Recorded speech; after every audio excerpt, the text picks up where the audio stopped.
ഒരു ചില്ലിക്കാശ് പോലും മുതൽ മുടക്കില്ലാതെ ലക്ഷങ്ങളോ കോടികളോ സമ്പാദിക്കാവുന്ന ഏക വ്യവസായം രാഷ്ട്രീയമാണ്, പൊതുപ്രവർത്തനമാണ്.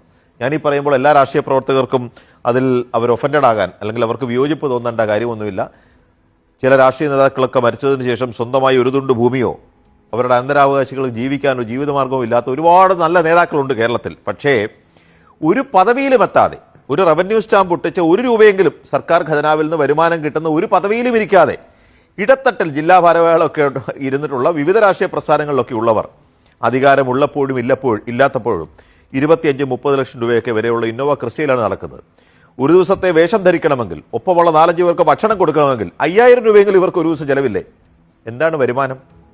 അപ്പോൾ ഒരു രൂപ പോലും മുതൽ മുടക്കില്ലാതെ കോടികളോ ലക്ഷങ്ങളോ സമ്പാദിക്കാൻ കഴിയുന്ന ഒരു വ്യവസായമായി തന്നെ കുറച്ചു പേരെങ്കിലും രാഷ്ട്രീയത്തെ കാണുന്നുണ്ട്, കരുതുന്നുണ്ട്, പിടിക്കപ്പെടാതെ മുന്നോട്ട് പോകുന്നുണ്ട്. അവിടെയും ഇവിടെയും ഒക്കെയുള്ള സ്വകാര്യം പറച്ചിലൂടെ ചില വിവരങ്ങൾ പുറത്തേക്ക് വരുമ്പോൾ നമ്മളിൽ കുറച്ച് ശുദ്ധാത്മാക്കൾ അത്ഭുതം കൂറുന്നു എന്ന് മാത്രമേ ഉള്ളൂ. ഇവരുടെയൊക്കെ ജീവിതശൈലി എന്ന് ഓരോരുത്തരും പരിശോധിച്ച് നോക്കിയാൽ മതി.